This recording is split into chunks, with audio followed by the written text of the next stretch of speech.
안녕하세요. 사연에 빠지다의 DJ 민영입니다. 오늘도 두 가지 사연 준비되어 있으니 재미있게 들어주시고요. 구독과 좋아요도 꼭 눌러주세요. 그럼 오늘의 사연 함께 만나볼게요.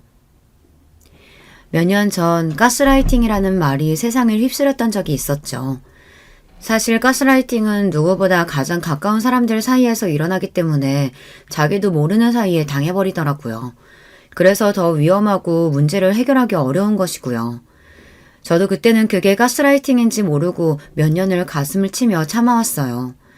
그 가스라이팅으로 인해 행복했던 저희 가족 모두가 고통받고 풍비박산 나버린 이후 다른 어떤 것보다 더 무섭다는 것을 깨닫게 되었죠.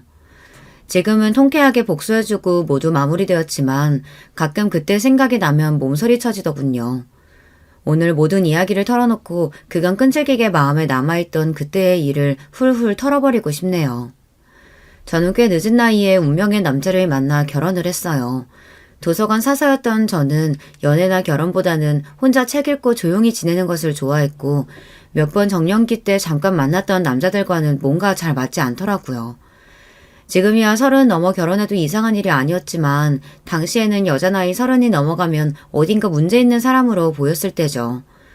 전 아무 문제 없었는데 말이에요. 그렇게 한번 홍기를 놓치니 노처녀로 이미지가 굳어져 쭉 혼자인 채로 살았답니다. 40이 넘은 어느 날 도서관에 조금 지저분한 옷을 입은 남자가 책을 잔뜩 빌려서 가더라고요. 워낙 많은 사람들이 오가니 처음에는 서로 신경 쓰지 않고 스쳐 지나갔는데 그 다음 주에도 똑같이 대여할 수 있는 책을 최대치로 빌려갔어요. 그러고서 매주 일요일에 한 번씩 꼭 책을 잔뜩 빌려다가 연체 한 번 안 하고 꼭 그 다음 주에 그대로 가지고 와서 반납하는 거예요. 남자의 옷은 늘 누가 봐도 작업복에 흙먼지가 잔뜩 묻어있고 손도 굉장히 거칠었어요. 옷에서는 지울 수 없는 땀 냄새가 배어 있었고요. 정체가 뭘까? 나이도 꽤 있어 보이는 사람인데 매주 저 책들을 다 보고 반납하는 건가? 저는 몇 번 물어보고 싶다가 괜한 오지랖 같아서 말았었는데요. 결국 도저히 참지 못하고 물어봤어요. 혹시 이 책들을 다 읽으시는 건가요? 굉장히 빨리 읽으시네요. 그러자 그 남자는 얼굴을 붉히며 대답하더군요. 다 읽지는 못했습니다. 별로 재미가 없어서요. 예상치 못한 대답이어서 저도 당황했어요. 그래서 저도 모르게 그럼 무엇 때문에 매주 책을 이렇게 많이 하고 내뱉었다가 실례 같아서 말을 삼켰죠. 남자는 서둘러 책을 빌려서 나가버렸고 저는 저 때문에 남자가 책 빌리는 것을 그만둘까봐 서둘러 남자의 뒤를 따라 나갔어요. 저기요. 남자를 붙잡은 저는 제가 괜한 참견한 것 같아서 죄송해요. 매주 책 많이 보시는 거 정말 대단하세요. 앞으로도 매주 꼭 오세요. 저는 저 때문에 혹시나 부담스러워서 도서관에 오지 않으실까봐 한 말이었는데 남자 쪽에서는 의미를 조금 오해한 것 같았어요. 들고 있던 책들을 우르르 떨어뜨리고 허둥지둥 책을 다시 드는데 귀까지 새빨개져 있더라고요. 그 사람이 바로 제 남편이 될 운명의 남자였습니다.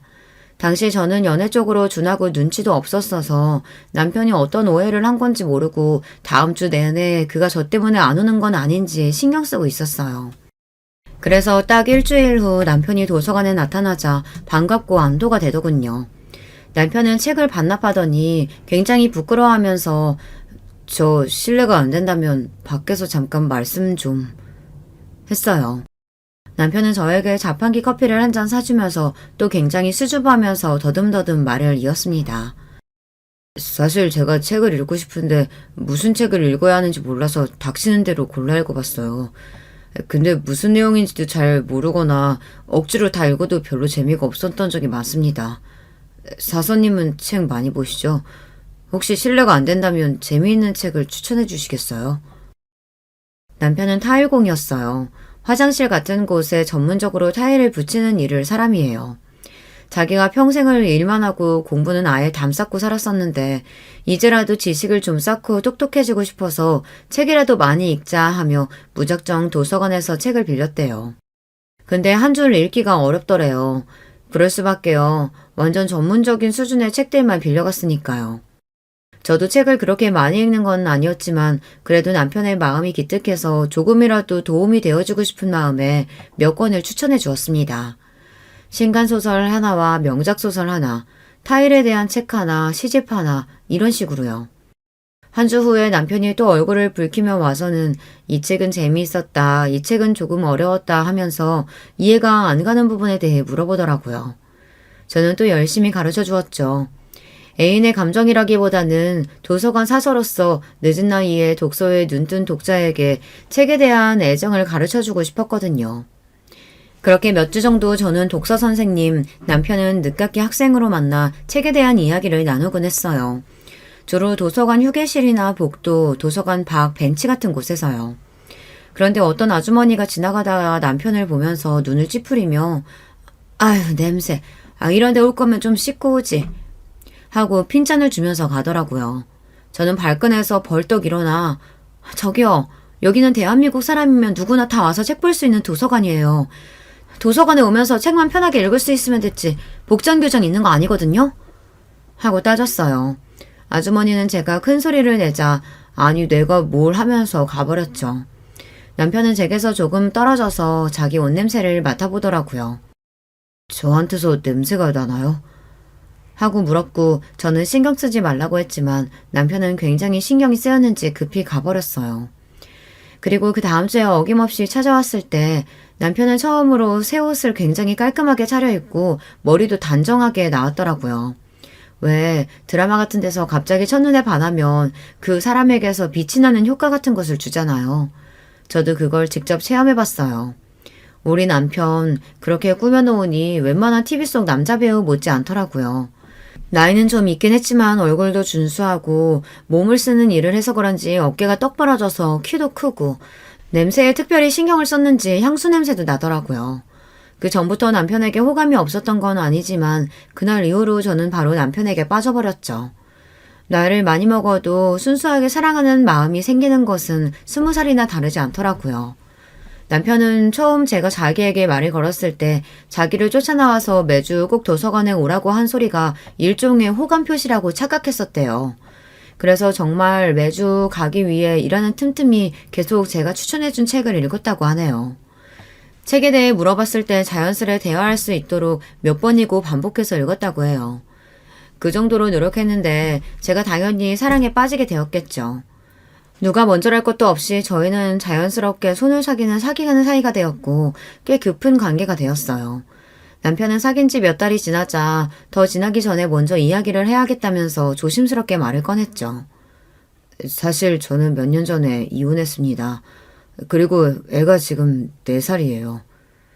남편이 나이가 좀 있다 보니 초혼이 아니지 않을까 짐작은 했었지만 당시에는 이혼이 흔치 않았던 시대였던 데다 4살이나 먹은 아이까지 있다니 충격이 크긴 했어요. 책을 읽기 시작한 것도 아이가 커가면서 아이를 가르치려면 좀 더 똑똑해야겠다는 생각이 들어 그랬다고 하더라고요. 저는 연애 경험조차 많지 않은 사람인데 만약 결혼까지 가게 된다면 갑자기 4살 먹은 아이가 생기게 되는 상황이었죠. 남편은 떨리는 목소리로 말했어요. 감정이 더 깊어지기 전에 말을 해야 한다고 생각했어요. 저도 아이 때문에 더 이상의 연애와 결혼은 없을 거라고 생각했었는데 머리와는 다르게 좋아하는 마음이 너무 커져버려서 저는 결코 헤어지고 싶은 마음은 없지만 어떤 결정을 내리시든 따르겠습니다. 당연하게도 오래 고민했어요. 저뿐만 아니라 생판 모르는 어린아이의 인생도 달려있는 제가 감당하기에는 버거운 무게의 고민이었으니까요. 하지만 저도 막상 남편과 헤어진다고 생각하니 차마 헤어지다는 말이 입에서 떨어지지가 않더라고요. 저도 이미 남편을 많이 사랑하고 있었나 봐요. 그래서 저는 고민 끝에 일단 아이를 먼저 만나보겠다 하고 남편에게 말했어요. 저는 괜히 아이에게 정 붙을까봐 남편이 아이를 데리고 오면 먼저 먼발치해서 보겠다고 했죠. 그리고 감당이 안 될 것 같으면 그대로 돌아가겠다고 했어요. 아이는 지금 남편의 어머니가 키우고 있다고 해서 어머니가 아이를 데리고 오면 남편에게 인계되는 그 잠깐 보기로 했어요. 두근거리는 마음으로 아이가 오기를 기다렸죠. 긴장도 되고 한편으로는 4살짜리 아이라면 얼마나 예쁠까 하는 마음도 있었어요. 그러다 남편이 저편으로 손을 흔드는 쪽을 바라보자 아주 작고 귀여운 남자아이가 남편에게 웃으며 뛰어오더라고요.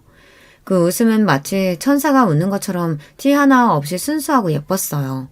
아이는 아빠 품에 덥석 안겨서 강아지처럼 깽깽거리더라고요. 한참 엄마 아빠 손탈 나이였는데 얼마나 아빠가 보고 싶었을까요? 남편은 어머니를 보내고서 슬쩍 저를 보았고 저는 웃으며 고개를 끄덕했어요. 그렇게 저희 셋이 처음 만났죠. 남편은 일단 저를 자기 친구라고 소개했어요. 아이는 자기 아빠가 저를 처음 봤을 때처럼 부끄러워하며 아빠 품에 고개를 푹 묻더라고요. 하지만 곧 제가 아이에게 미리 준비해온 사탕을 쥐어주자 아이는 금방 경계를 풀고 저를 호기심 어린 눈으로 계속 쳐다보았어요. 까맣고 반짝이는 구슬 같은 눈동자를 보며 저는 이 아이에게 필요한 엄마가 되는 것도 제 인생에서 꽤나 가치 있는 일이 되겠다는 생각을 했어요. 아이는 엄마에 대한 기억이 전혀 없었고 어린이집에 다니면서 벌써 엄마 아빠에 대한 개념이 생기기 시작할 나이였어요. 전 어차피 남편과 헤어지지 못하고 아이를 키워야 한다면 하루라도 빨리 아이의 엄마가 되어지는 것이 낫겠다고 판단했고 남편과 저는 아이를 위해 조금 서둘러서 결혼을 했어요. 남편은 재혼이고 저는 그 당시 기준으로 나이가 많았기 때문에 결혼식은 아주 조촐하게 올렸습니다. 나름의 우여곡절이 있었지만 모든 과정을 끝낸 후 남편과 저 그리고 아이 이렇게 셋이 가족이란 이름으로 함께 살게 되었어요. 아이는 어려서인지 어렵지 않게 저를 엄마라고 불렀고 금방 여느 아이들처럼 엄마에게 어리광 피우고 떼도 쓰고 야단 맞기도 하는 평범한 아이가 되었습니다. 그렇게 저는 아이의 공식적인 엄마가 되었답니다. 제 배에 아파서 아이를 낳은 건 아니었지만 아들을 키우면서 저는 없던 모성애가 생기는 것을 느꼈어요. 아들을 지켜주고 싶었고 더 좋은 것을 먹이고 더 좋은 것을 입히고 싶었어요. 그렇다고 무작정 애정만 주는 것이 아니라 엄할 때는 엄하게 했죠. 무엇보다 더 바른 사람으로 키우고 싶어서요.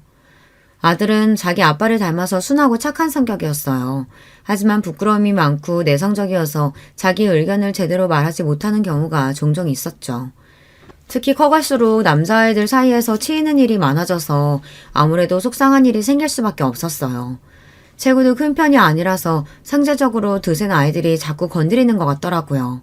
아들이 맞고 들어오기라도 하는 날엔 제가 더 화가 나서 학교까지 쫓아간 적도 있었고요. 아들에게 더 강해져야 된다며 태권도 학원에 데리고 가기도 했어요. 하지만 천성은 잘 고쳐지지 않더라고요. 아들은 큰 사고 없이 무럭무럭 자라 중학생이 되었어요. 키도 껑충 커서 저보다 커지더라고요. 사춘기가 오자 안 그래도 말 수 없던 아이가 더 말을 안 하고 입을 닫기도 했지만 엄마 갖다 준다고 네일클로버를 찾아다 주는 등 착한 마음은 여전히 그대로였어요. 그러다가 저희 집에 큰 사건이 일어나게 되었어요. 남편의 전처, 아들의 친엄마가 갑자기 나타난 거였죠. 남편 말로는 애엄마가 바람이 나서 이혼하고 양육권도 가져왔다고 들었는데 어떻게 살아하는진 모르지만 돈이 떨어지고 나서 돈을 빌려달라고 하려고 나타났어요. 아주 못되게도 아이를 빌미로 삼으려고 아이 앞에 먼저 나타났죠. 당연히 남편이 무섭게 화를 내며 쫓아냈고 그 여자는 돈도 빌리지 못하고 도망치듯 쫓겨났어요. 이후 저를 친엄마로 알고 살았던 아들은 큰 충격을 받은 것 같았어요. 저는 내가 친엄마는 아니지만 정말 내 자식보다도 내 자식으로 생각하며 키웠다고, 넌 누가 뭐래도 내 자식이라고 제 진심을 다해 말했죠. 하지만 사춘기 때문인지 충격이 커서인지 아들은 저는 기억도 하지 못하는 서운했던 일들을 하나하나 조목조목 따져가며 아줌마가 제 친엄마가 아니라서 그랬던 거죠 하고 화를 냈어요. 그 서운했던 일들이라고는 성적이 떨어져서 공부를 좀 더 열심히 하라고 혼냈던 거라던가 어른들에게 예절을 안 지키면 꾸중을 했던 거라던가 그런 사소한 일들이었어요. 여느 부모들은 다 아는 훈육이었는데 말이에요. 제가 잘해주고 사랑을 쏟았던 것들은 기억도 못하고 말이죠. 저도 사람인지라 별별 생각이 다 들더라고요.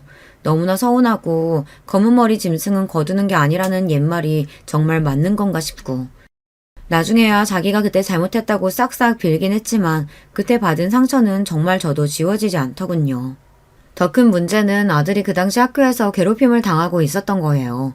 친엄마와 만난 이후 아이가 무단으로 학교를 결석해서 학교에서 전화가 왔는데 같은 반 아이들이 담임선생님에게 아들이 괴롭힘을 당해서 안 나왔을 수도 있다고 했다나 봐요.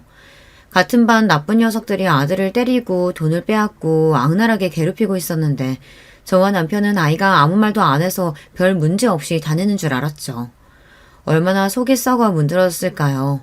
그러던 와중에 제가 친엄마가 아니란 사실을 알게 되어서 아이는 제 상상 이상으로 혼란스러웠던 것이었죠. 아들은 그렇게 무단으로 결석한 후 집에 돌아오지 않았어요. 그렇게 하루, 이틀, 사흘, 시간이 흐르면서 저와 남편은 피가 마르는 기분으로 사방팔방으로 찾으러 다녔어요. 그러다 나흘째 되는 날 경찰서에서 연락이 왔는데 아들이 편의점에서 물건을 훔치다 걸려서 경찰서에 잡혀왔다는 거예요. 정신없이 경찰서로 뛰어가 보니 초췌한 몰골에 아들이 앉아있더라고요. 잠은 공원 벤치에서 자고 아무것도 못 먹고 물만 마시다 너무 배고파서 우유 하나 훔치려다가 그나마도 걸렸다고 하더라고요.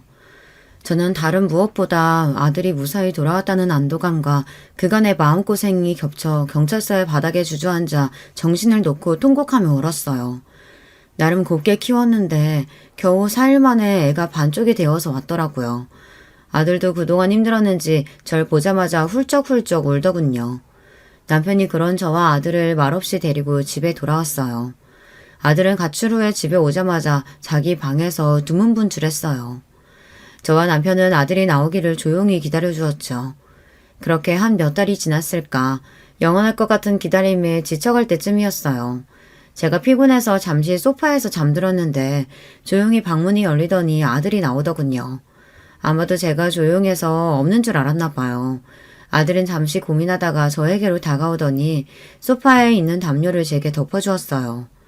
저는 도저히 눈물을 참을 수가 없어서 소리 죽여 눈물을 흘렸고 그런 아들은 저를 보며 아기처럼 울더라고요. 엄마, 엄마 하면서요. 그 엄마 소리에 또 저는 내 새끼 하며 울었고요. 그렇게 저희 둘은 부둥켜 안고 해가 질 때까지 실컷 울었어요. 남편이 와서야 겨우 그칠 수 있었죠. 그날 저는 아들에게 말했어요. 내 배 아파서 낳지 않았지만 내 자식이 아니라고 생각한 적 단 한 번도 없다. 하늘에 맹세코 한 점 부끄러움 없이 널 키웠어. 널 위해서라면 기꺼이 목숨도 내놓을 수 있어. 그런 말 있지. 배 아파서 낳은 게 아니라 가슴으로 낳았다고. 누가 뭐래도 난 영원히 네 편이고 난 영원히 네 엄마야. 아들은 퉁퉁 부은 눈으로 훌쩍거리며 네 엄마 감사해요 하고 대답했어요. 그것으로 우리 관계는 다시 원래의 모자 관계로 돌아왔어요. 저는 이럴 땐 아들을 다시 찾은 기분이었답니다. 아들은 학교 폭력으로 인해 상처가 커서 학교에 다니기를 거부했어요. 그래서 집에서 홈스쿨링을 하며 검정고시를 준비했죠.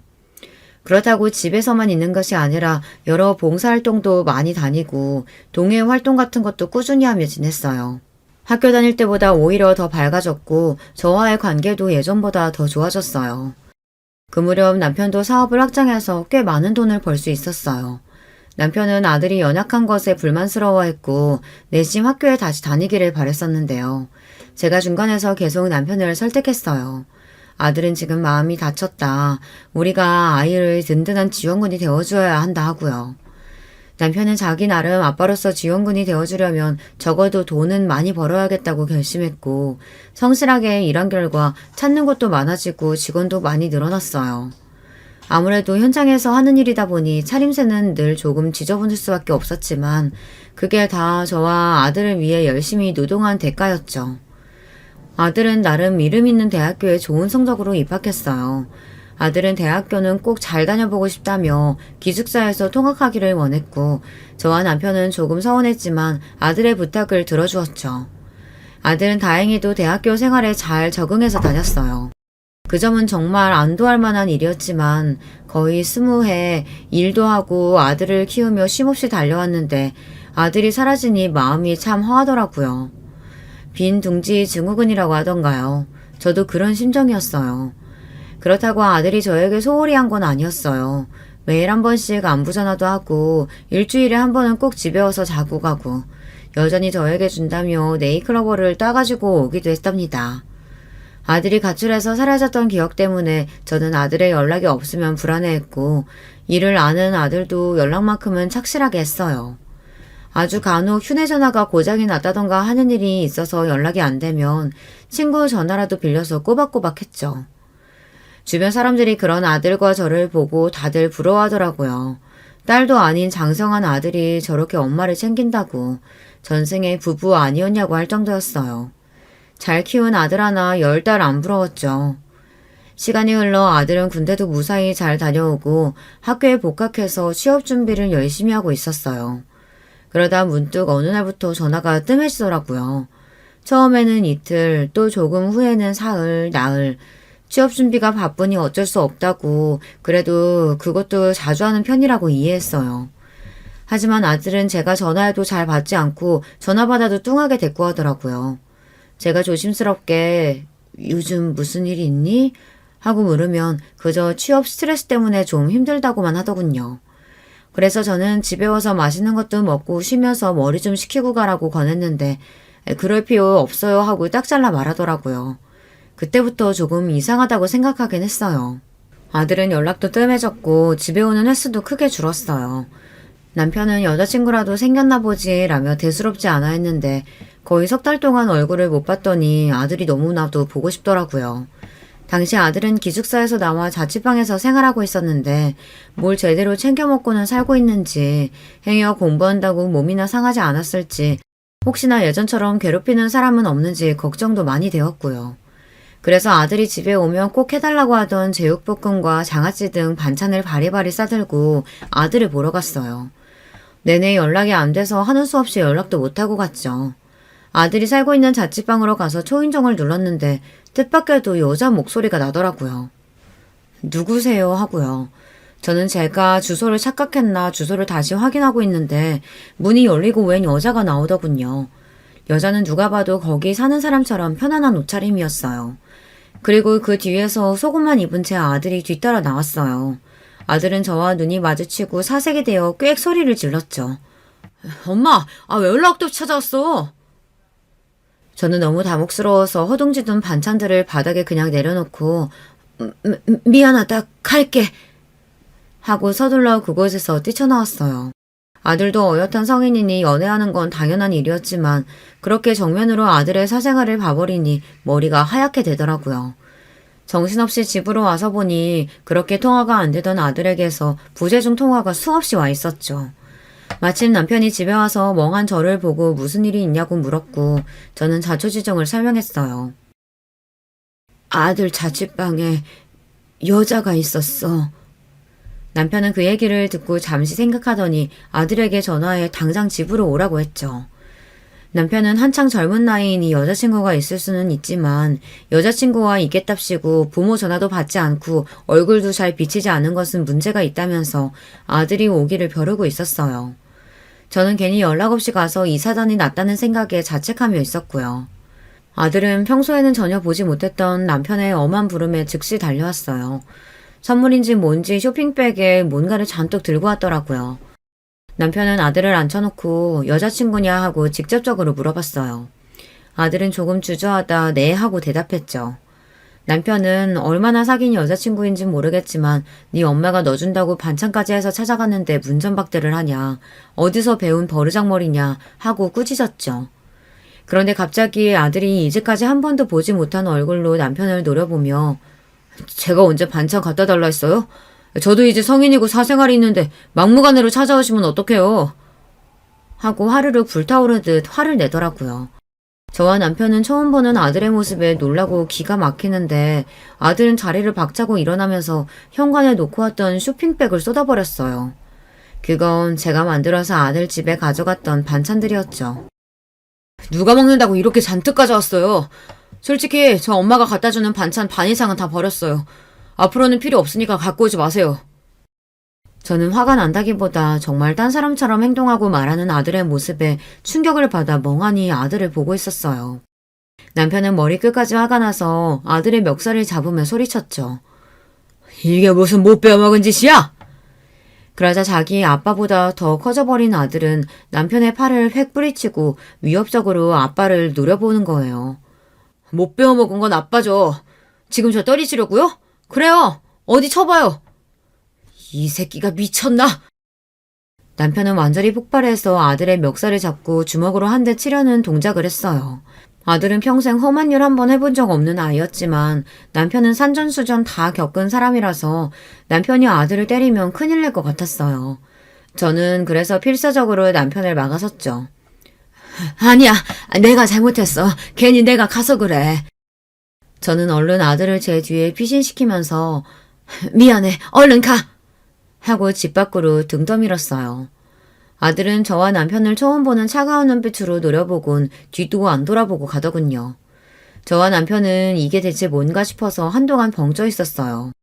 남편은 심각한 얼굴로 고민하더니 일단 자취방 얻어준 거를 빼야겠다고 하더군요. 저희와 떨어져 산 이후 아무래도 이상해진 것 같다면서요. 하지만 지금 저렇게 여자친구랑 같이 살다시피 하고 있는데 강제로 그렇게 해버리면 또 예전처럼 가출해버리거나 할까봐 서두르지 말자고 설득했어요. 일단은 두고 보자고요.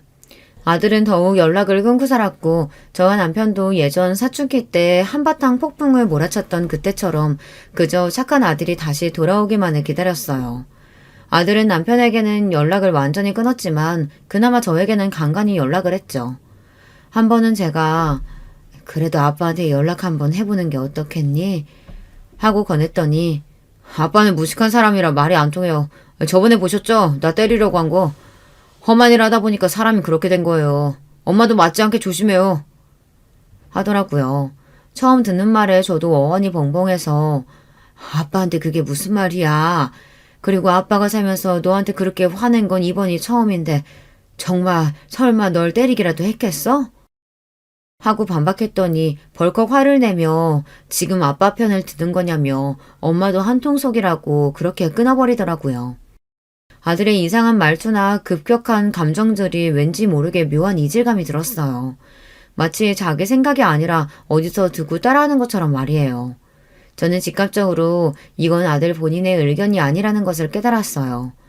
그렇다면 아들에게 그렇게 말하라고 시켰을 가장 유력한 용의자는 아무래도 여자친구였죠. 저는 고민하다가 아들에게 정식으로 여자친구를 소개해달라고 했어요. 우리 아들 같은 애를 만나주는 착한 여자가 누군지 궁금하다고 소개 없는 얘기를 하면서요. 아들은 한참 후에 다시 연락이 와선 여자친구랑 약속을 잡았으니 어디로 오라고 알려줬죠. 보통 부모님께 자기 애인을 보여주러 간다고 하면 부모님과 상의해서 장소를 잡을 텐데 자기들 편하게 아들의 자취방에서 가까운 곳, 그것도 와인바를 예약했더라고요. 도대체 왜 와인바 같은 곳을 잡았지 싶었는데 나중에 알고 보니 아들의 여자친구가 와인을 좋아한다고 거길 잡았던 거더라고요. 저는 모든 것을 꾹 참고 최대한 비위를 맞추며 여자친구에 대해 알아내려고 와인바로 갔어요. 아들의 여자친구를 정식으로 처음 만나는 자리였죠. 여자친구는 아들보다 4살이나 연상이었고 생긴 건 특별할 것이 없이 평범하게 생겼더라고요. 그런데 아들의 눈을 보니 이미 여자친구에게 완전히 빠져있는 게 보일 정도였어요. 도대체 무슨 매력이 있길래 아들이 이렇게까지 정신을 못 차릴까 싶었어요. 아들의 여자친구는 자기 맘대로 메뉴를 이것저것 시키고 와인을 물 마시듯 벌컥벌컥 잘 마시더라고요. 남자친구의 어머니를 처음 보는 자리인데 솔직히 제가 계속 눈치를 보고 그 아이는 전혀 예의를 차리지 않아 입장이 완전히 바뀌어있는 느낌이 들었죠. 저는 예의상 우리 아들 만나줘서 감사해요 하고 말했는데 들어온 대답은 네, 제가 좀 고생하고 있죠. 였어요. 솔직히 어머님 아들 제가 인간 만들어놨어요. 도대체 어떻게 키우신 거예요? 할 줄 아는 것도 없고 사회성도 없고 순 쑥맥이고 옛날에 왕따도 당했다면서요? 제가 하나부터 열까지 다 사람 만들어놨어요. 얘는 진짜 나한테 감사해야 돼요. 야, 가서 물 좀 떠와. 아들은 무슨 시중처럼 벌떡 일어나서 물을 가져오더라고요. 기가 막히더군요. 저는 그래도 제 기분을 끝까지 내색 안 하고 우리 아들이랑 그럼 지금 동거 중인 거예요? 했어요. 그랬더니 저희 혼인신고했어요. 라는 거 있죠. 제가 너무 깜짝 놀라서 듣고 있던 포크를 떨어뜨릴 정도였어요. 혼인신고를 했다고? 이미? 네. 제가 부모님께 굳이 말씀드릴 필요 없다고 했어요. 무슨 마마보이도 아니고 결혼은 저와 얘 둘이 하는 건데 그걸 일일이 보고해야 될 필요는 없잖아요. 그리고 저 나름 깨어있는 여자라서 그럼 남 보여주기 식의 허례의식은 할 필요 없다고 생각했어요. 남들 보여주는 식의 성대한 결혼식 같은 거 부모님도 원하시지 않으시죠? 아니, 그래도 결혼은 중차대한 일인데 그렇게 둘이서만 결정하면 어머, 설마 어머님도 결혼식으로 지금까지 뿌린 돈 회수해야 된다 뭐 그런 속물적인 말씀하시라는 건 아니시죠? 부모님들이 자식들 결혼식으로 한몫 잡으려고 하는 거 되게 별로라고 생각하거든요.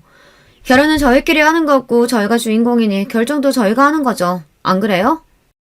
똑똑한 척 깨어있는 척하며 설득력 있게 말하려고 애를 썼지만 자기만 옳고 남을 깎아내리는 방식의 대화법은 분명 일반적인 사람이 하는 대화법은 아니었죠. 보통 말하는 사기꾼 화법이라고 할까요? 저는 뭔가 쎄한 느낌을 받았어요. 여자친구에게서 눈을 못 떼는 제 아들을 보면서 저 순진한 아이가 저런 화법에 말려들어서 저렇게 정신 못 차리는구나 하고 깨달았어요. 거기서 여자친구에게 반박하거나 화를 내면 남편에게 했듯 저와도 연락을 끊을 것 같아서 아무 말 못했죠. 생각해보니 남편에게 했던 그런 이상한 행동들과 말들도 자기 의견이 아니라 여자친구의 말을 그대로 읊은 것 같다는 생각이 들더군요. 와인바에서 계산도 다 제가 했어요. 아들의 여자친구는 당연하다는 듯 저희가 아직 취준생이라서 돈이 없어요. 먼저 보자고 하신 쪽이 계산하시는 거죠? 잘 먹었습니다, 어머님. 하면서 이빨만 쑤시고 있더군요. 아주 이거 크게 잘못 걸렸구나. 저는 집에 오는 내내 그 생각만 들었어요. 하지만 이미 아들이 그 여자에게 깊이 빠져들어 있는 게 눈으로도 보였기 때문에 섣불리 다가섰다간 아들이 더욱 등을 돌리게 뻔했어요. 저는 남편에게 아들이 이미 혼인신고를 했다는 사실을 알렸어요. 남편도 꽤 충격을 받았고 당장이라도 호적을 파버릴 것처럼 화를 내더군요. 저는 일단 이미 해버린 혼인신고를 다시 되돌릴 수는 없으니 최대한 비위를 맞춰서 아이들이 잘 살게 해주자고 했어요. 앞뒤가 바뀐 것 같지만 그래도 정식으로 결혼식도 올려주자 하고요. 너무 젊은 나이에 이혼남이 되는 것보다는 최악보다는 나을 테니까요. 제가 아들과 여자친구에게 결혼식 날짜를 잡자고 하니 지난번 첫 만남 때 했던 말과는 다르게 어머님이 원하시니 하는 수 없이 들어드리겠어요. 하며 결혼식을 하겠다고 하더군요. 그렇게 불안한 결혼식을 올리게 되었어요. 결혼식 과정에서도 잡음이 끊이지 않았죠. 아들의 입을 통해 나오는 며느리의 의견은 대체로 무리한 요구였어요. 신혼집은 집값이 오를 만한 시내 중심가에 잡아야 한다. 시댁과는 거리가 떨어져 있어야 한다. 전세보단 매매를 해달라. 자기들은 취업준비생들이라 돈이 없으니 집에 들어갈 혼수도 다 해달라. 신혼여행 숙소는 호텔이나 리조트가 아니라 꼭 풀빌라여야 한다. 요구사항도 참 많았죠. 누가 보면 결혼해달라고 빌어서 결혼하는 줄 알겠더라고요. 그래도 저는 한 번 하는 결혼, 아들 내외가 행복해야지 하면서 군말 없이 다 들어줬어요. 아들이 저렇게까지 좋아하는 여자라는데 그럼 저희에게도 소중한 사람이라고 생각하면서요. 그런데 결혼식 일주일 남겨놓고 아들이 할 말이 있다며 저만 따로 조용히 부르더군요. 그러더니 아빠는 결혼식 안 오면 안 돼? 하는 충격적인 말을 하더라고요. 우리 나름 품위 있는 결혼식 하는데 아빠 하는 일이 그러니까 아빠 하객들도 다 좀 그렇고. 그리고 아빠가 나한테 폭력 쓴 거에 대해서 아직 난 화가 안 풀렸어. 솔직히 그런 행동을 한 사람을 아빠라고 하고 싶지도 않고. 저는 순간적으로 정말 화가 나서 아들의 뺨을 칠 뻔했어요. 아니 어떻게 자기를 평생 키워준 은혜도 모르고 저런 것도 자식이라고 버리지 않고 키운 남편이 불쌍할 정도더라고요. 저는 최대한 참고 그러면 안 된다 이렇게 거절했는데 아들은 늘 자기 말을 들어주던 제가 그런 반응을 보이니 당황하더군요. 저는 만약 아빠를 초대하지 않겠다고 하면 너네 주기로 한 신혼집이나 가구들 모두 없었던 거로 할 거다. 모두 아빠가 몸 부서지게 일해서 번 돈으로 너 키우고 대학 보내고 결혼까지 시켜주신 건데 아빠가 빠진다는 건 말도 안 된다. 그렇게 그 부분에 대해서는 양보 없이 잘라 말했어요. 아들은 의외에 제 강경한 대답에 더 대꾸하지 못하고 물러났지만 그때만큼 아들에게 실망스러운 적이 없더라고요. 착하고 순하던 모습은 어디로 가고 남처럼 아니 남보다 못하게 구는 그 아이가 우리 아들이 맞나 싶고요. 그 일은 차마 남편에게도 말하지 못했죠. 아들이 자기 결혼식에 아빠를 초대하지 않겠다고 하면 얼마나 마음에 상처로 남겠어요. 어찌되었건 아들의 결혼식은 며느리의 요구사항에 따라 아주 성대하게 치러졌어요. 저와 남편 속만 썩어 들어갔지만 그래도 자식이 이기는 부모 없다고 막상 아들과 며느리가 행복해하는 모습을 보니 그걸로 됐다 싶기도 하더군요. 결혼식이 끝나고 아이들은 신혼집으로 들어갔고 두 사람은 취업을 준비한다면서 계속 백수 상태로 지냈어요. 아들은 이전보다 더욱 연락이 뜸해졌고 얼굴 한번 볼 수가 없었죠. 다달이 생활비로 꽤 많은 돈을 부져줬는데 취업 준비를 하고 있기는 한 건지도 알 수 없었고요. 몇 번 연락을 해볼까 하다가 며느리가 싫어할 게 뻔히 보이니 못하겠더군요. 주변에서도 요새 며느리들은 우리 때와 다르다. 딸 같은 며느리 바라지 말고 남이라고 생각해라. 이제 아들이 아니라 며느리 남편이다 생각해야 맘 편하다. 그런 이야기들을 하니 또 요새 애들은 그런가 싶기도 해서 더욱 마음을 다잡았어요. 스스로 나쁜 시댁이 되지 말아야지 자책하면서요. 그래도 자식에게 향하는 마음이 어디 마음대로 되나요? 아들이 보고 싶은 나머지 몇 번 아들네외 집 근처에서 서성거린 적도 있었어요. 이게 무슨 이상가족도 아니고 죄진 것도 아니고 속으로 한탄하면서요. 그러다 아들 내외의 모습을 보고 얼른 숨었죠. 아들 내외는 맞더라도 가는지 편한 옷차림이었는데 며느리가 아들의 머리를 툭툭 치면서 때릴 것처럼 손을 확 올리더라고요. 아들이 움찔하면서 막으려는 포즈가 꽤 종종 맞은 것 같은 느낌이었어요. 저는 순간 욱해서 나서려다가 예전에 말 안 하고 아들을 찾아갔을 때의 악몽이 떠올라 멈췄어요. 아들이 제가 만든 반찬들을 들고 와 집어 던졌던 그 기억이요. 또 그런 일이 있을까봐 이름이라도 부르고 싶은 마음을 꾹꾹 참고 발길을 돌렸답니다. 분명 정상적이고 평등한 관계는 아닌데 이미 며느리에게 완전히 잡혀 사는 아들이기에 섣불리 제가 나섰다가는 역효과만 날 게 뻔했으니까요. 물 없이 고구마를 꾸역꾸역 먹는 것 같은 나날이었어요. 아들이 결혼하고 1년 정도 거의 연락두절 상태로 지내던 중 남편이 갑자기 쓰러지는 일이 생겼어요. 간 수치가 정상 수치의 10배는 넘게 나오더라고요. 의사가 위험했다고 할 정도였어요. 너무 무리하게 밤낮 없이 일한 게 원인이었죠. 다행히 간 수치는 금방 정상으로 들어왔지만 남편이 나이도 있고 하니 앞으로는 너무 무리하게 일하지 않고 조금 즐기면서 살기로 했어요. 저도 환갑은 훌쩍 넘은 나이였고 남편은 벌써 칠순을 바라보는 나이였으니까요.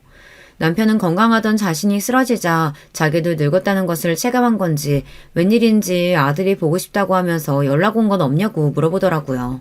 아빠가 쓰러지셨으니 그 정도 연락은 부모로서 할 수 있는 거잖아요.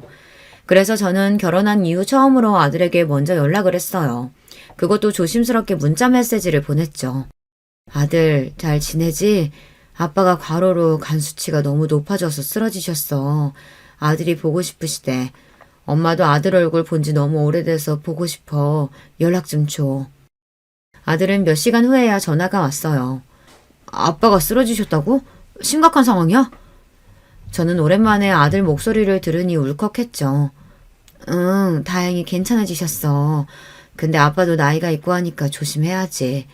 아들 볼 날도 얼마 남지 않았잖아. 우리 오랜만에 얼굴 좀 보고 얘기하자. 응? 그런데 정말 상상치도 못한 대답이 나왔어요. 설마 간 달라고 만나자는 거야? 저는 당황스러워서 뭐라고 대꾸했더니 그런 거 아니면 심각한 상황 아니라는 거지? 그럼 됐어. 끊을게. 하고 바로 끊어버리는 거예요.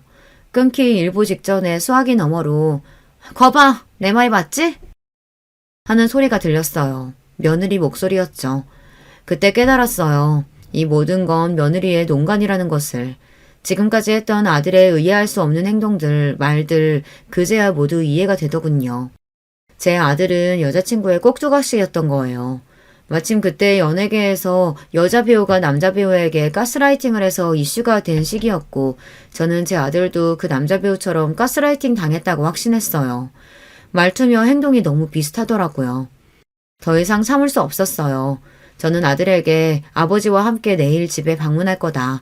만약 내일 또 우릴 피한다면 앞으로 더 이상 지원은 끊겠다 하고 메시지를 보냈죠. 처음으로 곧장 며느리에게서 전화가 오더군요. 어머니, 지금 저희 협박하시는 거예요? 요즘 세상에 마음대로 며느리 집에 오고 그러시면 안 되는 거 모르세요?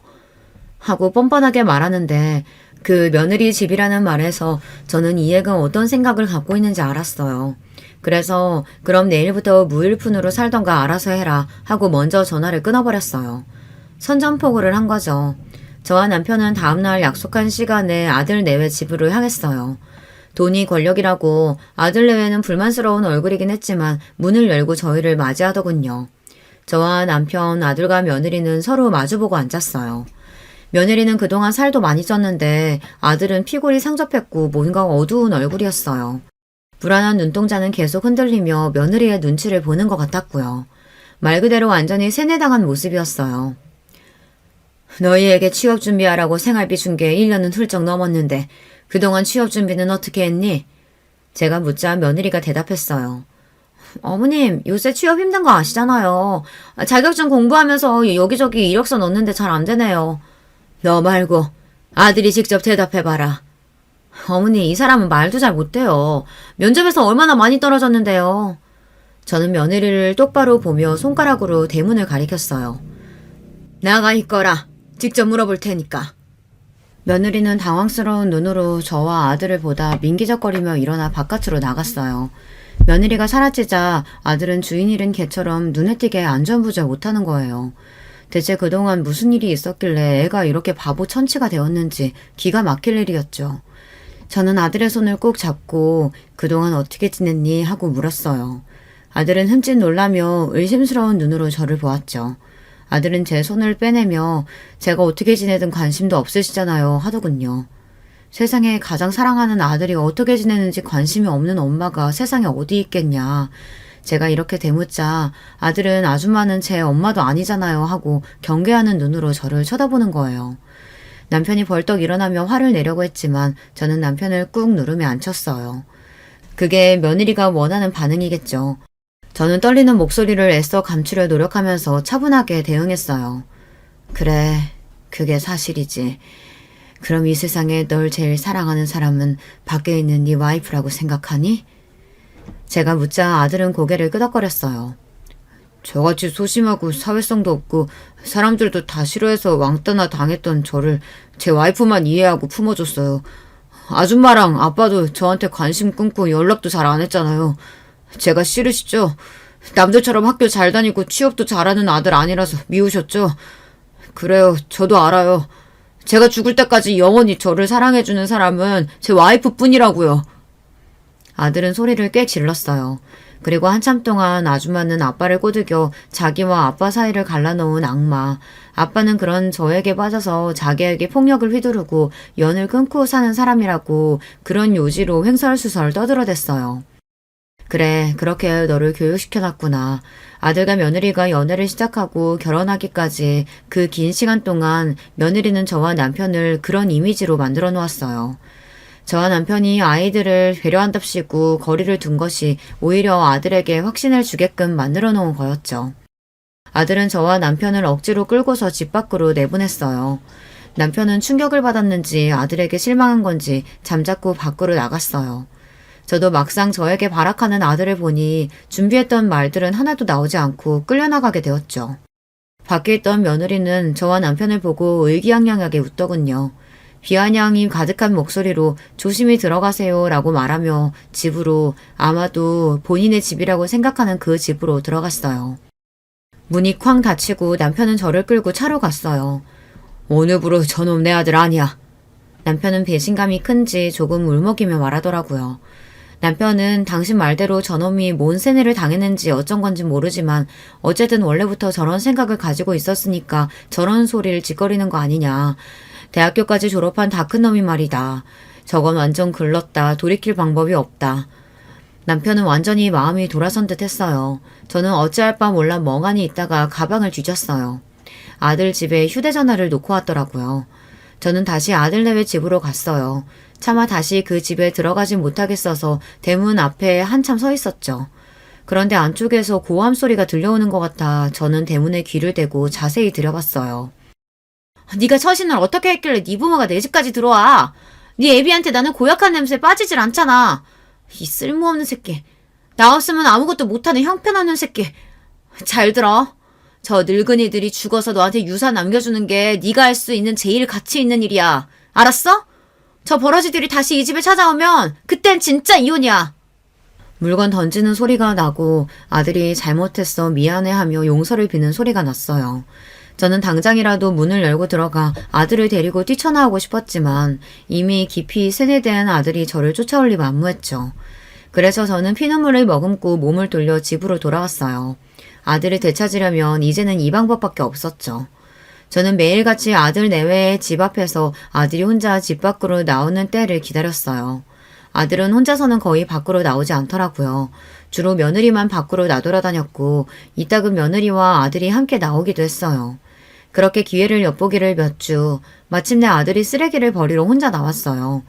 저는 얼른 때를 노려 아들 내외 집 우편함에 제가 모아온 자료들을 넣어두고 몸을 숨기고서 아들을 지켜보았어요. 아들은 쓰레기를 버리고 나서 집으로 돌아가던 길에 제가 우편함에 꽂은 봉투를 발견하고 꺼내보더라고요. 봉투 안에는 제가 그동안 모아온 사진들이 가득 들어있었어요. 아들은 충격을 받은 얼굴로 사진을 들여다봤죠. 그 사진들은 모두 며느리의 불륜 사진이었어요. 꽤 오래전 아들이 결혼하고 나서 연락이 잘 되지 않아서 제가 아들 집 근처를 몰래 서성거린 적이 몇 번 있었다고 했잖아요. 그때 처음 보았어요.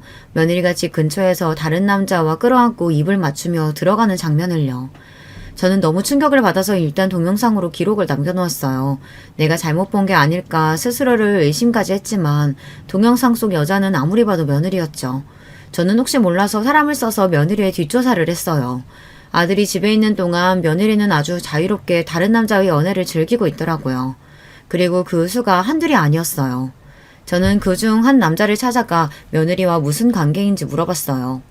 알고 보니 며느리는 데이트 만남 채팅 앱 같은 것으로 결혼한 사실을 숨기고서 이 남자 저 남자 만나고 다니는 모양이더라고요.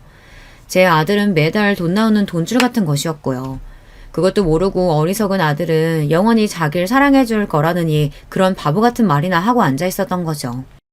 하지만 지금 갑자기 제가 직접 그런 이야기를 해봤자 이미 깊이 세뇌당한 아들은 제 말을 믿으리 만무했고 섣불리 움직였다가 며느리가 아들을 데리고 아예 잠적해버릴 수도 있어서 저는 신중히 움직이기로 한 거였어요. 아들은 그간 제가 모아온 자료들을 보고 계단에 주저앉아 한참을 머리를 감싸주고 있더라고요. 괴로워하는 아들의 모습을 보는 제 마음도 다 찢어지더군요. 한참 후 며느리가 아들을 찾아 아파트 아래로 내려왔고 아들의 모습과 사진들을 보고 당황해하는 표정이 역력했어요. 이건 모함이야. 내가 이런 일도 생길지 모른다고 했지? 당신 부모가 나랑 당신 떼어내려고 하는 거라고. 그 와중에 저와 남편에게 덮어씌우려는 모습에 기가 차더군요. 아들은 며느리의 휴대전화를 뺐으며 당당하면 지금 당장 비밀번호 풀어봐 했고 며느리는 필사적으로 휴대전화를 지키려고 했어요. 이젠 을차증까지 생겼어? 이거 사생활 침해야. 너 나랑 진짜 이혼하고 싶어? 영원히 나만 사랑할 거라고 했잖아. 이 사기꾼이여나. 아들과 며느리는 아파트 앞에서 거의 난투극을 벌였어요. 온 동네 사람들이 지켜보더라고요. 그중 물론 저도 있었죠. 아들은 끝내 며느리의 휴대전화를 확인하고서 제가 보낸 자료들이 진실이라는 것을 깨달은 모양이었어요. 며느리의 휴대전화를 확인한 후 아들은 힘없이 터벅터벅 어디론가 가더군요. 저는 아들이 걱정되어 그 뒤를 계속 쫓아갔어요. 버스를 몇 번 갈아타고 간 아들이 멈춰선 곳은 바로 저와 남편이 사는 집 앞이었어요. 아들은 멍하니 저희 집 앞에 서 있다가 발길을 돌렸죠. 저는 그런 아들에게로 달려가 꼭 끌어안아 주었어요. 놀란 아들이 저를 보다가 곧 바닥에 무릎을 꿇고 엉엉 울기 시작했죠. 엄마, 죄송해요. 제가 그동안 미쳤었나 봐요. 제가 죽일 놈이에요. 죄송해요. 저는 그런 아들을 끌어안고 같이 울면서 등을 쓸어주었어요. 괜찮아. 다 괜찮아. 넌 우리 아들이잖니. 우린 언제나 네 편이야. 아들은 곧바로 며느리와 이혼 소송을 진행했어요. 아이가 없어서 그나마 다행이었죠. 이혼 소송을 하면서 알게 된 사실은 며느리가 아들에게 머리가 좋아지는 영양제라면서 그동안 정신과에서 처방받은 약을 먹였더라고요. 그 약의 부작용이 머리가 멍해지고 판단력이 저하되는 것이라는데 아들이 며느리에게 쉽게 가스라이팅 당한 이유가 그 약을 오랫동안 복용한 탓도 있을 거라고 하더군요. 거의 범죄에 가까운 짓이었죠. 며느리의 최종적인 목표는 저와 남편이 죽은 후 물려받을 유산이었대요. 정말 무서운 여자였어요. 저희 아들 말고도 다른 남자들도 당한 사람들이 많아서 이혼 소송이 진행되면서 동시에 형사 소송도 진행되었어요. 사기 등의 명목으로요. 아직 그 일이 완전히 끝난 것은 아니지만 아들은 결국 다시 저와 남편의 품으로 돌아왔어요. 몇 년 동안의 일이 꿈같이 느껴진다고 하더라고요. 자기가 왜 그랬는지 자기고 알 수 없다면서 저와 남편에게 너무나 죄송하다고 빌었어요. 나쁜 사람이 작정하고 덤비는데 우리같이 평범한 사람들이 어떻게 대응할 수 있었겠냐고 그저 운이 좀 없었다고 생각하고 새롭게 출발하자고 했어요. 남편도 아들이 그렇게 행동할 수밖에 없었던 것을 이해해주고 다시 받아주었죠. 엊그저께는 아들과 남편과 다 같이 모여 모처럼 공원에 나가 산책을 했어요. 여러 일이 있었지만 다시 평화가 찾아왔다는 것을 깨닫고 행복하다는 것을 느꼈어요. 아들은 어릴 때와 같이 네이클로바를 찾으려 애썼죠. 예전에는 잘 찾았는데 이젠 못 찾겠다며 실망하자 저는 아들에게 말해줬어요. 네가 내 네이클로버야, 내 아들. 안녕하세요. 저는 지방 사는 40대 후반 여자입니다. 오늘은 제가 겪은 기가 막힌 사연을 제보하려고 해요. 이번 일은 제 인생에서 가장 큰 사건이었습니다. 주변에 말했더니 꼭 제보하라고 해서 하게 되었어요. 아마 제 얘기에 공감하는 분들도 많으실 거예요. 사람마다 추구하는 가치는 다 다르잖아요. 그중 안정적인 성향도 있고 반면 모험하는 것을 좋아하는 분도 있죠. 여러분 혹시 사업병이라는 단어 들어보셨어요? 남자라면 한 번쯤은 걸린다는 그 사업병이요. 오늘 제 사연은 이 사업이라는 것과 큰 관련이 있습니다. 그럼 바로 시작할게요. 나 이번 달에 사직서 낼 거야. 저번에 말했던 그 사업 진짜 잘할 자신 있어. 여보, 당신은 나 믿지? 내 친구 진섭이 알지? 나랑 제일 친한 친구 걔 말이야. 걔가 나한테만 추천하는 거라고 은밀하게 정보를 줬어. 이거 그냥 넘기면 호구야, 호구. 뭐? 사업?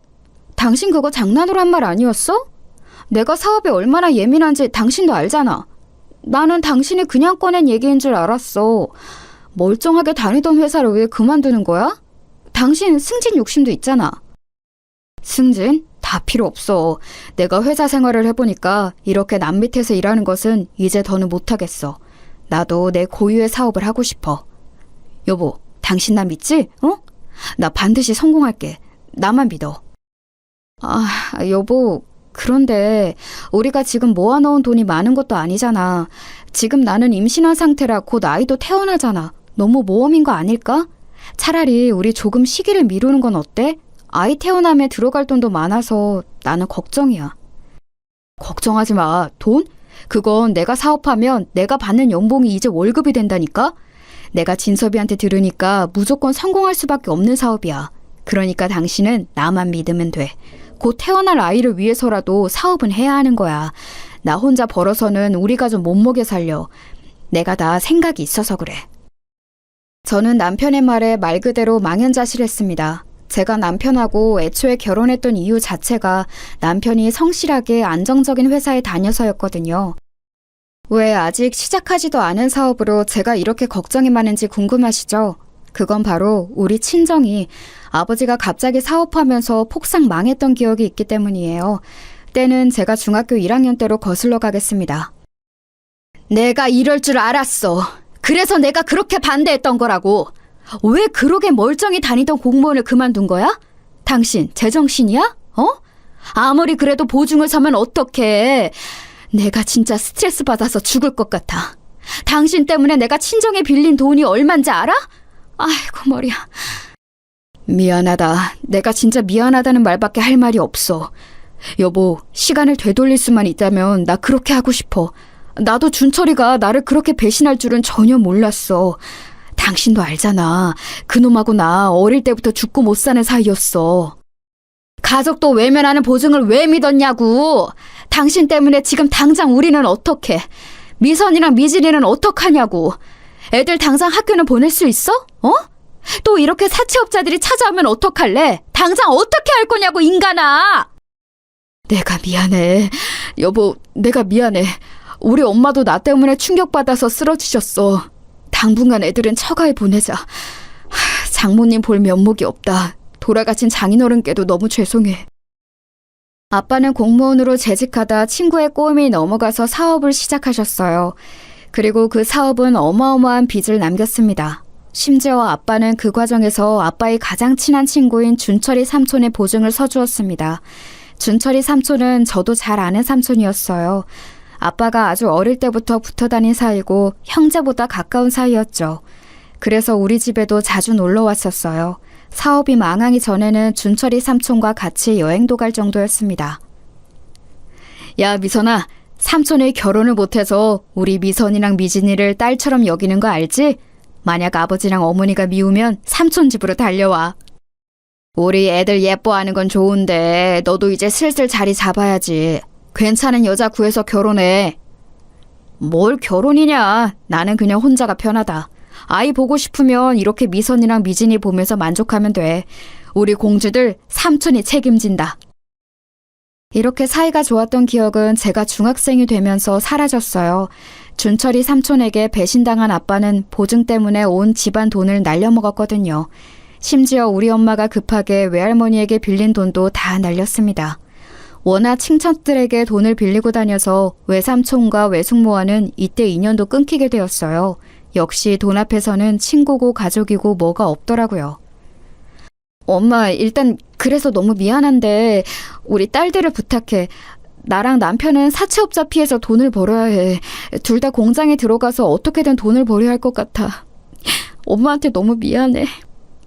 미안해하지 마라. 살다 보면 이런 일도 있는 거야. 그러니까 안 좋은 생각은 하지 말고 마음 굳게 먹어. 정서방한테도 애들은 걱정하지 말라고 해.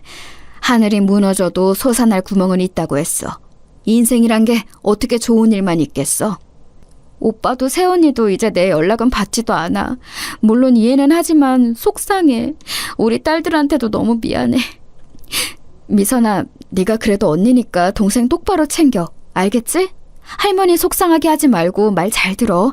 엄마랑 아빠가 돈 많이 벌어서 빨리 갚을게. 엄마, 나는 괜찮아.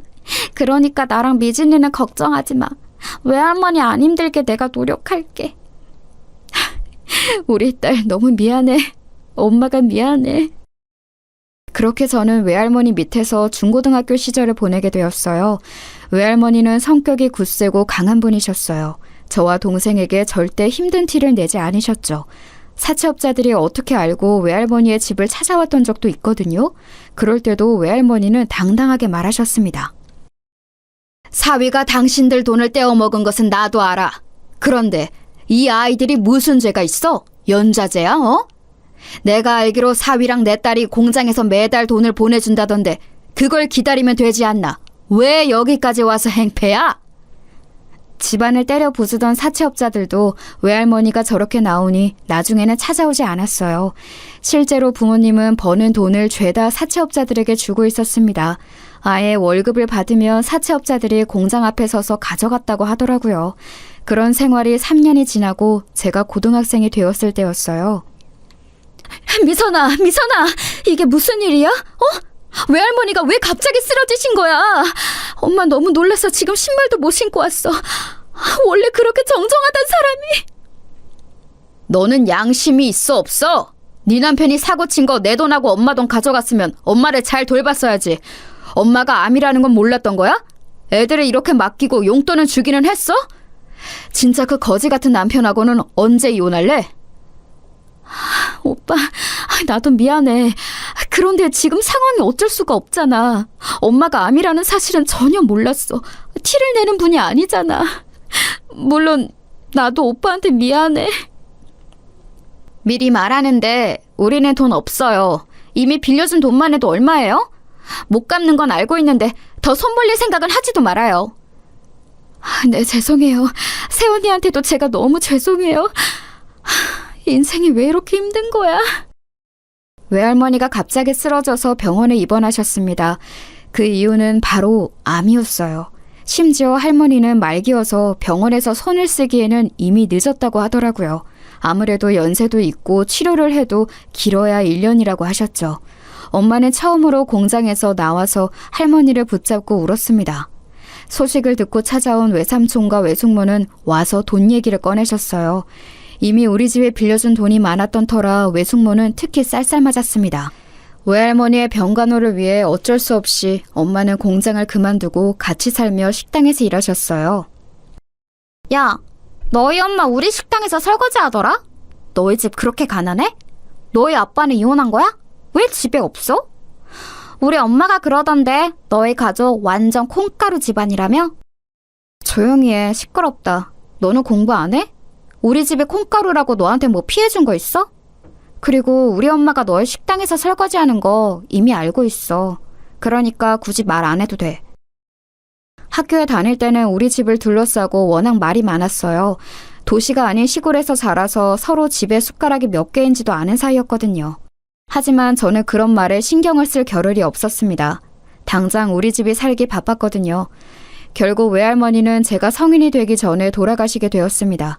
이때 장례식장에서 우리 엄마가 저한테 했던 말이 있어요. 이 말은 제가 절대 잊을 수가 없습니다. 미선아, 무슨 일이 있어도 사업하는 남자는 만나면 안 돼. 네가 너무 고생해. 엄마도 이런 인생을 살 줄은 전혀 몰랐어. 그러니까 제발 안정적인 사람 만나. 알겠지? 엄마는 우리 딸이 엄마 같은 인생을 산다고 생각하면 가슴이 너무 아파. 허공을 바라보며 엄마는 저에게 장례식장 내내 저 말을 재개하셨어요. 그때 엄마의 말이 제 머리에 강하게 각인되기도 했고 무엇보다 저도 자라면서 사실 아빠를 원망하기는 했습니다.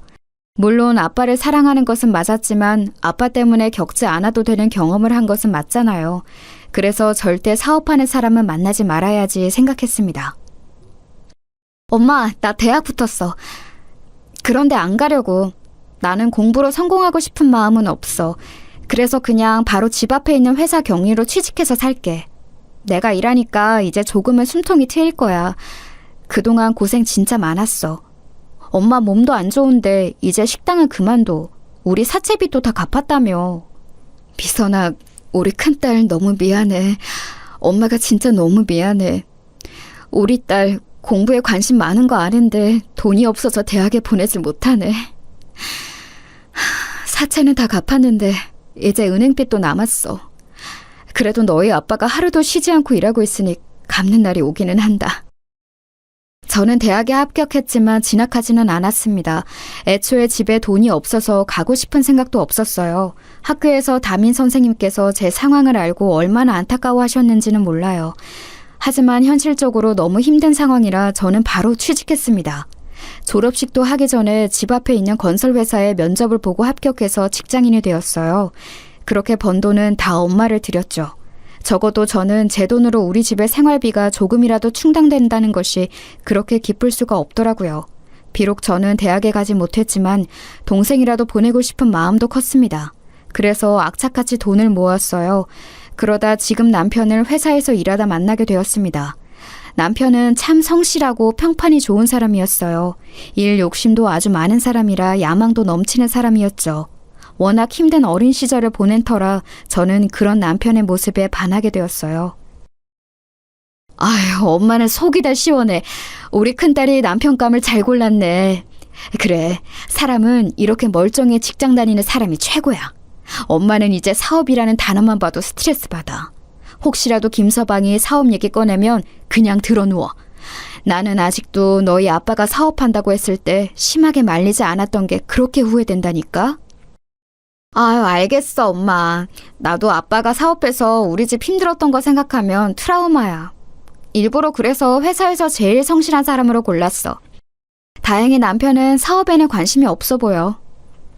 실제로 제가 결혼한다고 남편을 데려왔을 때 엄마는 너무 좋아하셨어요.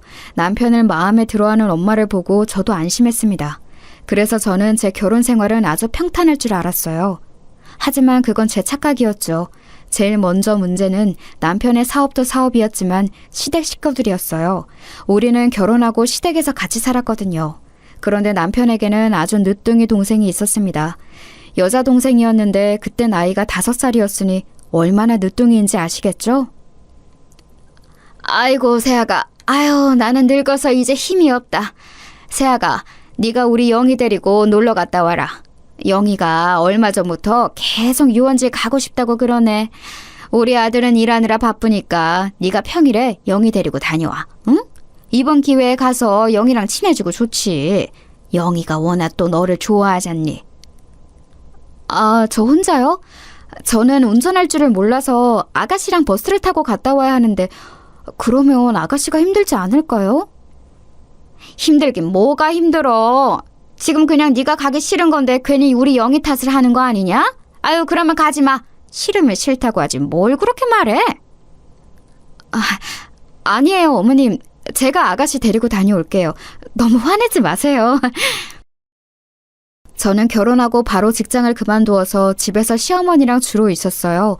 시어머니는 늦은 나이에 아가씨를 낳아서 많이 힘들어하셨습니다. 그래서 아가씨 육아를 제가 담당했어요. 원래 동생이 있기는 했지만 이렇게 어린아이를 돌보는 것은 저도 처음이라 많이 힘들었습니다. 시부모님은 본인들의 자식인데 제가 맡아 키워주는 것을 원하셨어요. 이게 너무 힘들어서 엄마에게 하소연하기도 했죠. 엄마, 나 진짜 어린 아가씨 돌보는 거 너무 힘들어. 내가 결혼을 한 거지 유치원에 취직한 게 아니잖아? 그런데 자꾸 나한테 아가씨를 돌보는 것을 원하니까 힘들어. 내가 혼자 유원지도 데려가고 아가씨랑 놀이터도 가고 밥도 먹이고 식모 같아. 미선아, 그래도 좋게 생각해. 김서방이 성실하게 월급 매달 가져다 주는 게 어디니? 엄마는 남편이 멀쩡한 회사 다니면서 월급 매달 가져다 주면 아가씨가 4명이라도 키울 수 있어. 그러니까 네가 참아, 응? 엄마는 아빠의 사업에 대해 상당한 트라우마가 있으셨어요. 그도 그럴 것이 멀쩡하게 살다 갑자기 집이 망한 거라 고생이란 고생은 다 하셨잖아요.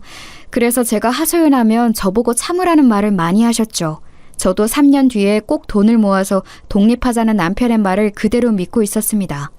그런데 독립 관련해서 문제가 생기기 시작했어요. 제가 그냥 꾹 참고 아가씨를 돌보니까 아가씨가 저를 많이 따랐거든요. 새언니, 나 솜사탕 먹고 싶어요. 우리 공원 가서 솜사탕 먹어요. 응? 나 그리고 모래놀이도 하고 싶은데 놀이터 가서 놀아요. 네? 아유, 우리 영희는 새언니가 그렇게 좋아? 그러면 이제 앞으로 새언니랑 살면 되겠다. 그치? 너희 오빠랑 새언니가 곧 독립한다는데 영희 거기에 따라가서 살아. 엄마랑 아빠는 시골에 내려갈 거야. 영희도 오빠네랑 살고 싶지? 에? 새언니 나랑 이제 안 살아? 싫어. 같이 살아요. 응? 나 버리지 마. 영희는 새언니랑 살 거야. 제일 골치 아팠던 것은 바로 아가씨 문제였어요. 남편과 저는 돈을 모아서 독립할 예정이었는데 시어머니가 자꾸 아가씨를 데리고 가라고 하셨거든요. 편하게 살고 싶어서 독립하는 건데 어떻게 아가씨를 데려가겠어요? 이 문제로 남편하고 얼마나 싸웠는지 몰라요. 그럼 어떡해. 부모님이 우리 독립하면 엄마 고향으로 내려가고 싶대. 영희를 그 시골에서 키울 수는 없잖아. 당장 몇 년 뒤에 학교에 입학하는데 거기는 학교도 없어. 옆 동네까지 가야 하는데 1시간은 걸어야 나온다고 하더라. 당신 출근하면 아가씨 나 혼자 봐야 하잖아. 만약 우리 아기 생겨서 임신하면 그때는 어떡해? 혼자 몸 챙기기도 힘들 텐데 아가씨를 잘 못 돌볼 수도 있어. 그때 어머님이랑 아버님이 나한테 서운하다고 하시면 어떡할 거야? 에이, 당신 무슨 소리를 하는 거야. 우리 엄마랑 아빠 그런 사람들 아닌 거 알잖아. 그리고 임신하면 그때 가서 생각하자. 그리고 우리가 영희랑 같이 사는 대신 엄마가 집 처분하고 남은 돈 주신다고 했잖아. 그걸로 조금이라도 더 넓은 집에서 우리끼리 살 수 있는 건데 왜 안 좋게만 생각하는 거야? 물론 그건 나도 감사하게 생각해.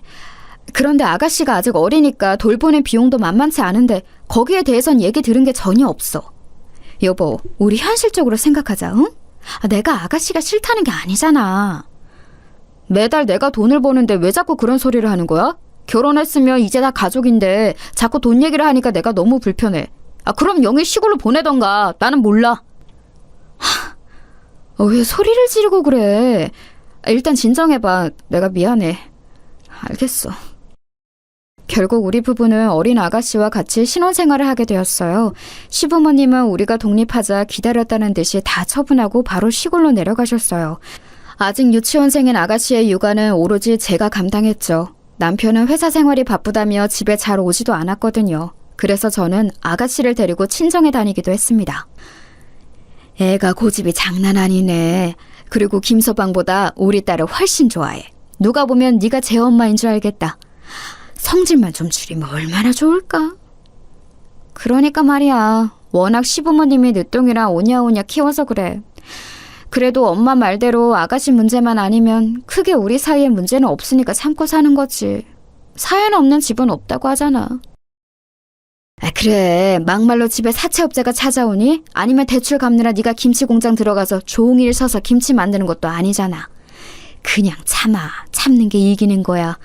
김서방이 그래도 성실하게 회사에 다니잖아. 엄마는 그걸로 만족해.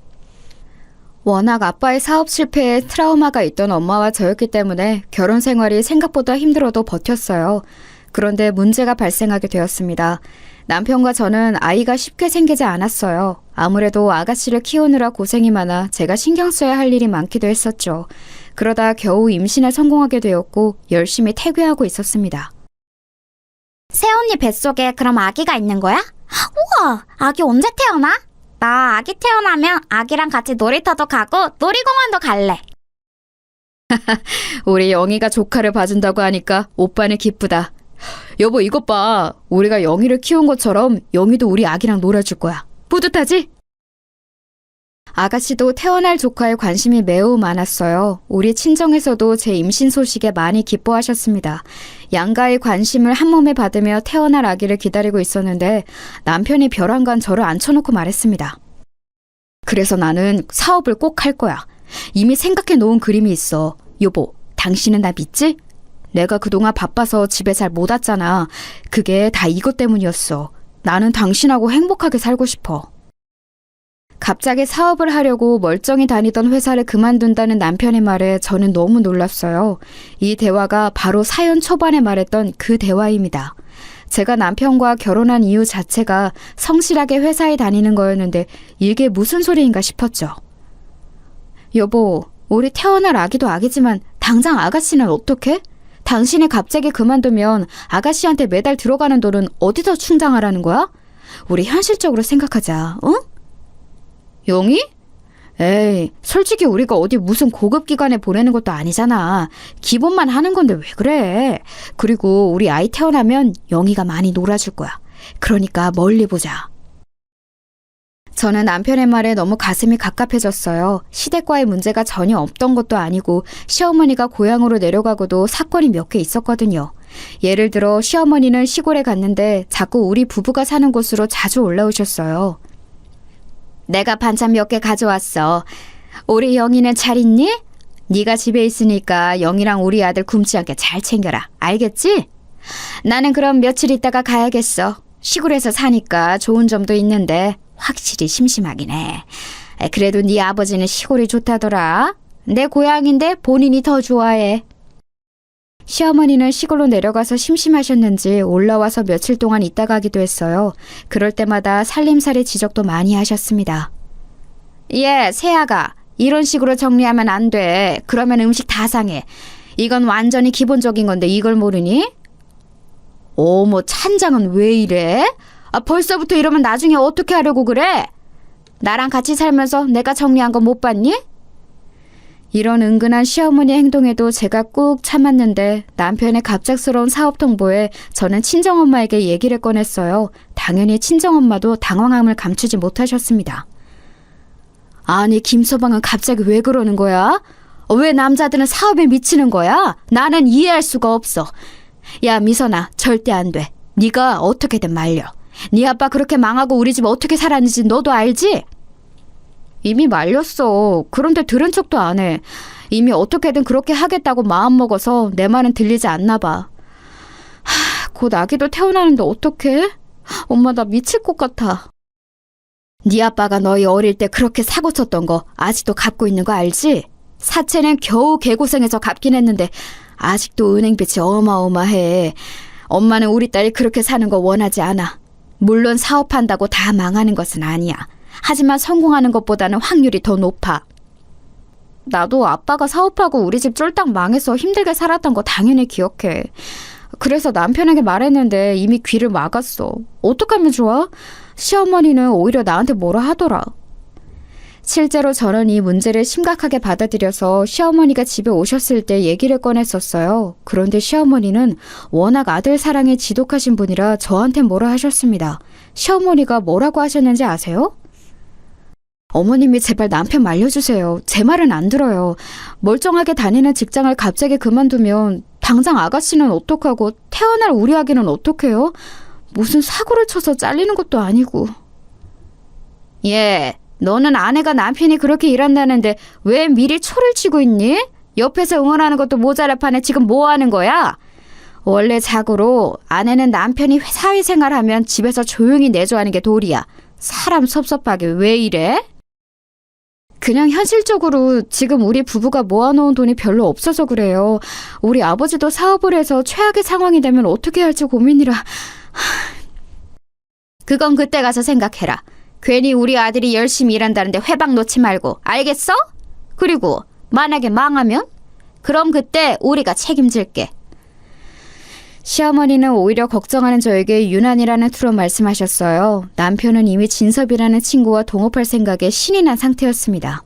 그렇게 사업을 시작했는데 제 예상과 달리 처음에는 사업이 생각보다 아주 잘 되었어요. 여보, 여기 돈. 이걸로 우리 아기랑 영희 맛있는 거 사 먹여. 그리고 당신 힘들게 이렇게 집에서 집안일 하지 말고 사람 쓰라니까. 그냥 편안하게 백화점 가서 쇼핑해. 친정 식구들도 불러. 여보, 웬일이야 진짜. 저번에도 돈 가져다 주더니 오늘도? 나는 당신이 이렇게 잘 풀릴 줄 몰랐어. 이럴 줄 알았으면 처음에 사업한다고 했을 때 괜히 말렸네. 내가 그때는 미안했어. 괜찮아. 나도 내가 이렇게 사업에 성공할 줄은 몰랐거든. 당신 표정이 밝아지니까 내가 다 행복하다. 우리 평생 이렇게 살자. 자, 그럼 나는 또 돈 벌러 갈게. 조심히 잘 다녀와요. 행복하다. 남편은 실제로 돈을 아주 많이 벌었어요. 그래서 원래 살던 집에서 그 당시 고급 아파트로 이사가서 살게 되었죠. 아가씨와 우리 아이의 교육에도 신경을 많이 썼습니다. 아가씨는 유명 사립학교에 입학해서 다니고 있었어요. 내가 우리 아들 사업 잘 될 거라 했지? 나는 우리 아들은 당연히 성공할 줄 알았어. 그래서 네가 그렇게 반대할 때 웃기지도 않더라. 앞으로 너는 그냥 조용히 우리 아들이 하자고 하면 그렇게 하라고 해. 시어머니는 기세 등등해진 상태로 제 얼굴을 볼 때마다 남편을 칭찬하셨어요. 그런 모습을 보며 참 머쓱한 기분이 들었답니다. 그리고 남편의 성공에 관해 제일 놀랐던 사람은 바로 우리 친정부모님이에요. 우리 딸이 이런 고급 아파트에 산다고? 엄마는 믿기지 않아. 너무 잘 됐다. 우리가 괜히 너희 아빠가 망했던 기억 때문에 안 좋게 생각했었네. 우리는 아직도 대출빚이 많잖아. 내가 젊었을 때 했던 실수 때문에 우리 가족이 이렇게 사는 거지. 미안하다. 나는 아직도 우리 딸들이 장모님 손에 자란 것만 생각하면 자다가도 벌떡 일어나. 아유, 그만해, 아빠. 이미 지나간 일이야. 그리고 나는 사실 사채업자 빚을 탕감한 것만으로도 대단해. 그거 갚으려고 아빠 쉬는 날도 없이 일했잖아. 지금도 돈이 되는 일이라면 뭐든 하잖아? 너희 엄마랑 우리 딸들한테 너무 미안해서 그렇지. 일을 안 하면 꼭 죄를 짓는 기분이야. 우리 딸이라도 이렇게 행복하게 살아서 얼마나 다행이지 몰라. 김서방은 부디 망하지 않고 쭉 이렇게 살았으면 좋겠다. 친정아빠는 사업이 망한 후로 우리 가족에게 유난히 미안해하셨어요. 아직 빚이 많기도 했고 또 본인의 죄책감 때문에 하루도 쉬지 않고 어떤 일이라도 하는 분이셨죠. 그런 아빠를 보고 저는 속으로 남편의 성공에 관해 마냥 기뻐할 수는 없었습니다. 그리고 그 예측은 맞아떨어졌어요. 왜냐하면 남편의 잘 나가던 사업은 정확히 우리 아이가 학교에 입학할 때가 되자 신기루처럼 사라졌습니다. 정말 한여름밤의 꿈이라고 할 만큼 갑작스러웠어요. 여보, 잠시만. 지금 그게 무슨 말이야? 정확히 말해. 다 망했다니? 끝이라니? 제발 그만 울고 말을 제대로 해. 나 너무 당황스러워. 제발 침착하게 말해봐, 응? 이제 끝이야. 미소나, 내가 미안해. 내가 나가 죽어야 해. 믿었던 진섭이한테 배신당했어. 그 새끼가 혼자 중간에서 다 가로챘다고. 심지어 이미 베트남으로 출국해서 잡을 수도 없어. 어떡하지? 남편은 사업의 동업자였던 진섭 씨에게 크게 당했어요. 이미 어릴 때 겪은 일이지만 막상 제가 자식이 아닌 아내의 상태로 소식을 들으니 타격이 훨씬 심했습니다. 남편도 동업자에게 배신당한 우리 아빠의 처지였습니다.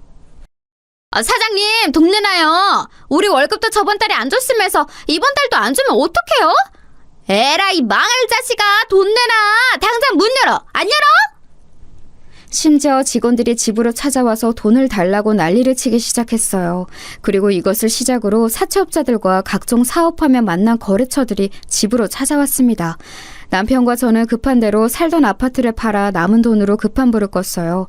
하지만 급한 불만 껐지 이미 빚은 어마어마한 상태였습니다. 그럼 나는 어떡해? 시골로 가라고? 장난해? 멀쩡히 다니던 학교를 그만두고 저 시골로 가서 살려는 거야? 싫어, 싫다고. 지금 이런 거지 같은 단칸방으로 온 것도 짜증나는데 무슨 시골이야? 영희야, 오빠도 너 시골로 보내는 거 싫어. 그런데 현실적으로 지금도 이렇게 사람들이 찾아오는데 너까지 위험해져. 그러니까 미안한데 시골로 가서 엄마랑 있어. 알겠지? 그래요, 아가씨.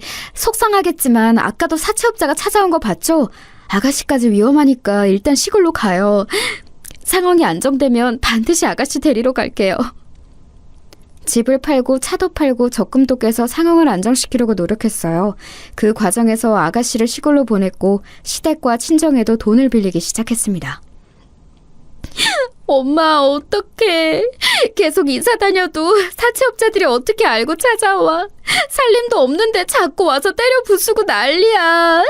집주인도 소란스럽게 하지 말고 당장 나가라고 하더라. 이제 돈을 빌릴 것도 없어. 어떡해. 아유, 내가 미치겠다. 사업하면 꼭 끝이 왜 이러니? 미선아, 엄마가 급하니까 돈 조금 줄게.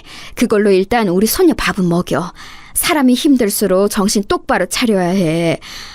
아휴, 우리 엄마가 나한테 했던 말을 내가 우리 딸한테 하니. 이게 무슨 일이니? 뭐? 아니야, 됐어. 엄마, 그러지 말고 내가 우리 지영이 엄마한테 맡길 테니까 아이를 봐줘. 내가 엄마처럼 공장 들어가서 일해서 조금이라도 갚아야겠어. 남편도 지금 아는 사람한테 아주 소액이라도 빌리고 있거든. 해보는 데까지 해야지. 그렇게 갚아서 언제 갚으려고. 급하니까 일단 받아. 엄마가 그 상황을 겪어봐서 알아. 그러니까 일단 상황을 해결하는 것에 집중해. 알겠지? 급할수록 침착해야 해. 일단 사채 빌린 거 갚는 게 우선이야. 그거 이자가 어마어마하거든. 그리고 지영이는 엄마한테 보내. 벼랑 끝에 몰렸다고 생각했는데 친정엄마의 도움으로 가까스로 일어설 수 있었어요. 또 빚쟁이들에게 도축당하면서 우리 아이를 온전히 보호할 수가 없다고 느꼈습니다. 그래서 실제로 아이를 엄마에게 보냈어요. 친정이 그렇다고 여유 있는 상황은 전혀 아니었습니다. 급하게 엄마에게 받은 돈으로 상황을 해결하고 동생과 대화하는데 저는 깜짝 놀랐어요. 형부는 왜 이렇게 무책임해? 그리고 언니 시부모님도 너무해. 이제껏 언니가 힘들게 내조하고 아가씨까지 키웠는데 왜 시골로 보냈냐고 뭐라 했다고? 그게 사람이야? 돈이라도 구해와서 도와주던가. 그것도 아니라며. 남편이 사업 잘 될 때 돈을 그렇게 받았으면서 그걸 다 썼대. 줄 돈은 없다고 딱 잘라서 그러더라. 오히려 아가씨를 시골에서 어떻게 키우냐고 하는 소리에 기가 막혔어. 내가 우리 엄마를 사랑하지만 엄마처럼은 살고 싶지 않았는데 속상해. 언니, 우리 엄마가 급하게 준 그 비상금, 그거 사실 아빠 병원비였어. 엄마가 언니한테 절대 말하지 말라고 했는데 형부가 너무 괘씸해서 그래. 언니는 할 만큼 했으니까 형부가 알아서 하라고 해. 자기가 잘못했으면 자기가 책임져야지. 급하니까 나도 지금 공장에 가서 일하고 있어. 사업이라는 게 한순간에 이렇게 나락으로 떨어지는 것을 이미 우린 알잖아. 그래서 남편이 사업하는 걸 처음에 그렇게 말렸던 건데. 아무튼 고맙다. 우리 친정을 생각하면 미안한 마음뿐이야. 동생과 얘기하고 알게 된 사실은 비상금이 알고 봤더니 아빠의 급한 무릎 수술비였대요. 결국 아빠는 수술을 미루게 되었고 제때 수술을 받지 못해서 아직도 무릎 연골이 아파요. 이런 상황에서 시댁은 아무 도움을 주지 않았습니다. 아유, 불쌍한 우리 아들. 얘 세아가, 네가 우리 아들이 상처받아서 혹시라도 나쁜 생각을 하지 않도록 신경 써줘. 알겠지? 아유, 얼마나 우리 아들이 마음이 아플까. 남자가 사회생활을 하다 보면 그럴 수도 있지. 안 그러니? 어머님, 저도 힘들어요. 지금 우리 친정도 힘든 형편인데 저한테 비상금을 주셨어요. 어떻게든 이겨내려고 노력 중이니까 걱정하지 마세요. 너보다 지금 내 아들이 훨씬 힘들다. 너는 그동안 집에서 편하게 살았잖아. 내 아들은 밖에서 일하다 이런 상황이 된 거고. 힘듦의 크기를 따지면 압도적으로 우리 아들이 더 힘들지. 어머니, 저도 참을 만큼 참았어요. 그동안 아가씨가 제 자식도 아닌데 돌봤던 거 모르세요? 제가 집에 있을 수밖에 없던 이유가 있잖아요. 그렇게 말씀하시면 저도 속상해요. 어머님도 남편 돈으로 편하게 사셨으면서 아예 이론도 주지 않으셨잖아요. 이게 지금 시어머니를 이겨먹으려고 하네? 어른한테 그게 무슨 말버릇이야? 그러니까 네 말은 지금 돈이나 내놔라. 이거 아니야? 어? 돈 없다. 없다고. 시어머니와 저는 감정에 격해져서 심한 말이 오고 가기도 했어요. 그만큼 마음의 여유가 없던 상황이었습니다. 결국 이때 서로 감정이 상해 시댁과의 인연을 끊어내게 되었죠. 그동안 억눌렸던 감정이 터져서 저도 시어머니와 더 관계를 이어가고 싶지 않았으니 잘된 선택이었습니다. 그리고 급한 대로 저는 공장에 가서 일하며 돈을 벌었어요. 속으로 엄마가 이렇게 고생했었다고 생각하니 눈물이 나왔습니다. 팔자가 왜 이런 건지 하늘에 대고 원망도 자주 했죠. 남편은 한동안 정신을 못 차리고 힘들어했습니다. 여보, 힘들어도 우리가 이겨내야 해. 우리 아빠도 당신처럼 친한 친구한테 배신당했어. 알지? 그래도 지금 가난해도 잘 살고 있잖아. 그러니까 너무 상심하지 말고 우리 서로 의지하자. 의기소침해서 집에서 잘 나가지도 않는 남편을 달래느라 얼마나 고생했는지 몰라요. 남편은 술에 의존해서 종일 소주만 마셨거든요. 제가 혼자 버는 돈으로 빚을 갚고 겨우 남은 생활비로 남편과 라면을 먹으며 버텼습니다. 그런데 제가 공장에서 일하면서 어깨를 심하게 다치게 되었어요. 그리고 버텨왔던 저도 무너지게 되었습니다. 여보, 나도 너무 힘들다. 이제 당신이 나가서 돈을 벌면 안 돼? 나도 어깨만 회복하면 나가서 돈 벌게. 우리 평생 이렇게 살 수는 없어, 알지? 이제 정신 차리고 돈 벌어서 빚 갚자. 그리고 다시 지영이도 우리 품으로 데려오자. 알겠어. 내가 사업 망하고 제정신이 아닌 상태였는데 네가 혼자 너무 고생 많았어. 미안하고 고마워. 이제 내가 나가서 일할게. 우리 이겨내자. 제가 울며 말하자 남편도 정신을 드디어 차렸어요. 그리고 제가 어깨를 회복하는 동안 남편이 나가서 돈을 벌게 되었죠. 빚도 조금씩이지만 갚았고 그렇게 몇 년이 지났습니다. 친정에 맡겼던 우리 딸도 데려왔어요. 저는 예전처럼 공장에 가서 버는 것은 힘든 상태였습니다. 그래서 아이가 학교에 간 동안 식당에서 설거지하며 돈을 벌었어요. 월급은 50만 원 정도 받았습니다. 빚을 갚으며 힘들어도 참고 살다가 사건이 발생하게 되었어요. 이 사건이 제가 오늘 제보한 사연의 핵심이랍니다. 미선아, 혹시 100만 원을 급하게 구할 수 있을까? 네 아버지가 그때 수술을 제때 못했잖아. 후유증이 있는지 자꾸 자다 깨고 일상생활도 힘들어. 그래서 병원에 갔더니 마침 주말에 수술 하나가 취소됐다고 하더라고. 병원비가 없어서 그러는데 100만 원 있니? 100만 원? 마침 남편이 어제 월급을 받았어. 거기서 조금 빼고 우리 적금 깨서 줄게. 그때 엄마랑 아빠가 우리 빚 많았을 때 줬던 돈도 못 갚았잖아. 이 정도는 괜찮아. 그때 빌린 돈 갚는 거라 생각할게. 아유, 너무 고마워. 아빠 수술 잘 끝나면 차차 갚을게. 사업이 뭐라고 내 남편도 네 남편도 난리니. 아유, 남자들이 문제다. 어쨌든 우리 딸 고마워. 엄마가 급하게 전화로 아빠의 수술비가 필요하다고 했어요. 남편이 사업 망하고 힘들었을 때 저한테 주겠다고 아빠가 수술을 못 하셨잖아요. 그래서 저는 당연히 우리 친정에 그 정도 비용은 줄 수 있다고 생각했어요. 물론 100만 원이 우리 형편상 큰 돈은 맞았습니다. 선뜻 줄 수 있는 금액은 아니었어요. 하지만 친정에서 먼저 우리 부부를 도와주었던 경험이 있으니 저는 돈을 보내주었죠. 그런데 이 사실을 말하자 남편이 말 그대로 흥분하기 시작했어요. 뭐라고? 미친 거 아니야? 무슨 100만 원을 상의도 없이 보내? 당신 미쳤어? 내가 공장에서 뼈 빠지게 일한 돈을 그렇게 홀랑 보냈다고? 적어도 나한테 말은 하고 보냈어야 하는 거 아니야? 어떻게 그럴 수가 있어? 급하게 예약금을 보내야 한다잖아. 우리 부모님이 저번에 당신 빚 갚을 때 도와줬던 거 몰라? 물론 나도 늦게 말해서 미안해. 엄마가 꼭 갚겠다고 했어. 저번에 우리한테 줬던 돈은 1원도 못 갚은 거 알지? 나는 당신 반응이 오히려 서운해. 서운? 지금 서운하다는 말이 나와? 내가 공장에서 개같이 일한 돈을 왜 주냐고. 인연이 미쳤나? 이혼하기 싫으면 당장 너희 부모님한테 가서 차용증 받아와. 100만 원이 누구 장난이야? 그 돈을 왜 줘? 우리 형편을 보라고. 당신이야말로 미쳤어? 내가 이제껏 결혼해서 당신이랑 당신 가족한테 한 게 얼만데 지금 100만 원 가지고 이러는 거야? 양심이 있어 없어? 내가 결혼하고 어린 아가씨 혼자 키우고 그 뒤로도 키워주고 당신의 잘못해서 망해서 빚 갚느라 개고생하는 거 안 보여? 내가 망하고 싶어서 망했어. 나도 힘들어. 사는 게 힘들다고. 겨우 어떻게든 이겨내서 사는 상황이잖아. 그런데 당신은 왜 상의도 없이 돈을 보내냐고. 내가 화가 안 나게 생겼어? 우리 부모님이잖아. 몇 번을 말해. 내가 쓸데없는 곳에 썼니? 막말로 네 부모는 뭐 해준 게 있어? 오히려 아가씨 시골에 보냈다고 나한테 지랄하더라. 우리 부모님은 당신 사고 친 거 없는 형편에 본인 병원비로 갚아줬는데 어떻게 그래? 순간 제가 욱해서 남편의 말에 받아쳤어요. 그러자 남편이 어떤 행동을 했는지 아세요? 갑자기 얼굴이 새빨개지더니 손을 들어 제 뺨을 내리쳤습니다. 너무 순식간에 일어난 일이라 처음에는 당황했어요. 그러나 몇 초가 지나고 눈물이 나오기 시작했습니다. 당신 지금 나 때린 거야? 미쳤어? 제정신이야? 어떻게 이럴 수가 있어? 다른 사람도 아니고 당신이 어떻게 나한테 이래? 시끄러워, 조용히 해. 당장 너희 부모한테 가서 차용증 가져와. 다음 달에 갚으라고 해. 아니면 이혼이야?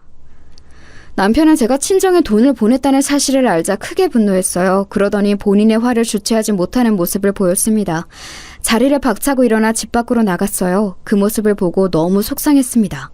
아무리 생각해도 제 행동이 뺨을 맞을 행동은 아니라고 생각했죠. 순간 아빠의 수술이 걱정되는 마음도 들어서 전화를 걸었어요. 그리고 그 전화는 제 인생을 완전히 바꿨습니다. 아빠, 수술 내일이지? 몸 컨디션은 어때? 괜찮아? 급하게 잡힌 수술인데 긴장되지는 않아? 미선아, 아빠는 괜찮아. 그런데 너 우는 거야? 왜 그래? 무슨 일이 있는 거야? 아빠는 괜찮으니까 천천히 말해봐. 설마 김서방이 또 사고 쳤니? 아빠, 나 서러워서 못 살겠어. 너무 속상해. 내가 아빠 수술비를 보냈다고 했더니 남편이 차용증을 받아오래. 도대체 어떻게 저래? 사람이 저래도 되는 거야? 그리고 심지어 내 뺨을 때렸어. 내가 시댁에 얼마나 잘했는데 저럴 수가 있어? 뭐? 내 딸의 뺨을 때렸다고? 그게 진짜야? 김서방이 어떻게 그래? 그 순간이었어요. 제가 뺨을 맞았다고 말하고 아빠가 흥분하자 갑자기 낯선 목소리가 핸드폰을 통해 들려왔습니다. 그리고 그 사람이 누군지 알게 되자 저는 너무 깜짝 놀라고 말았습니다. 미선아, 나 준철의 삼촌이다. 뭐라고? 우리 미선이를 남편이 때렸다고? 이게 무슨 미친 소리냐? 아저씨가 당장 거기로 갈게. 딱 기다려. 네? 네? 누구라고요? 준철이 삼촌? 삼촌이라고요? 아니 글쎄 여러분, 제 전화를 가로채서 받은 사람이 바로 준철의 삼촌이었어요. 어릴 때 워낙 많이 봤던 사이라 아저씨의 목소리를 듣고 저는 단번에 알아챘습니다. 아빠와 동업하다 보증 문제로 연락이 끊겼던 준철이 삼촌이 왜 아빠와 있는지 궁금했어요. 저는 어안이 벙벙한 채로 전화가 끊긴 핸드폰을 바라보았습니다. 그리고 정말 몇 분 뒤 삼촌이 제 앞에 아빠와 나타났어요. 삼촌 뭐예요? 저 너무 놀랐어요. 이게 무슨 상황이에요? 아빠랑 삼촌이랑 다시 연락하고 있었어요? 도대체 이게 어떻게 된 일이에요? 미선아, 오랜만이다. 삼촌이 참 너희 가족들에게 너무 미안해. 그때 사업이 망하고 아저씨가 생명의 위협을 너무 많이 받았어. 그래서 중국으로 도망갔었다. 거기서 몇 년간 개고생하고 일이 겨우 해결되어서 예전보다 돈이 많아졌어. 그래서 다시 한국으로 왔지. 그런데 이미 늦었더라. 너희 가족은 이미 떠난 후였어. 내가 수소문하고 흥신소에 의뢰하고 겨우 너희 아빠를 찾았더니 이렇게 나 때문에 힘들게 살고 있더라. 그런 사정이 있으셨구나. 삼촌, 저는 모르겠어요.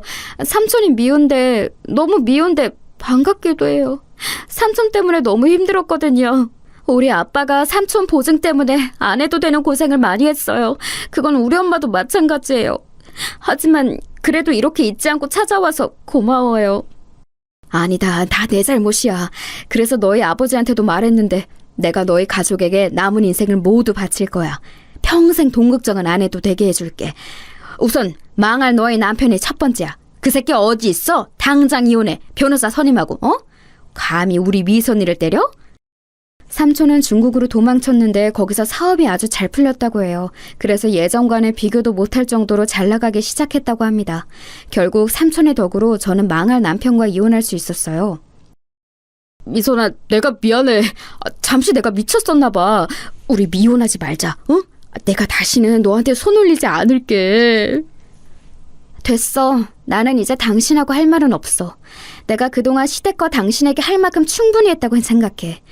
우리 앞으로 마주치지도 말자. 나는 당신 빚을 대신 갚을 생각 없어. 이혼하자며. 당신이 이혼 얘기 먼저 꺼냈어. 아니야, 미안해. 내가 그때 너무 흥분해서 그랬어. 미선아, 내 말을 들어봐. 미선아! 저는 준철의 삼촌의 도움으로 남편과 깔끔하게 이혼할 수 있었어요. 변호사를 무려 삼촌이 3명이나 선임해 주셨거든요.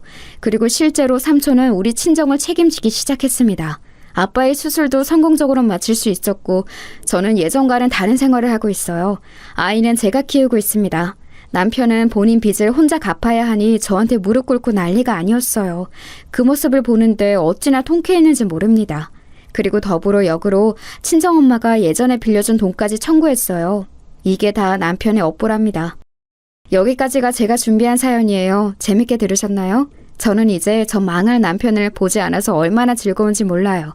제 사연 들어주셔서 정말 감사합니다. 그럼 이만 마치도록 할게요. 여러분도 행복한 나날 보내시길 바래요.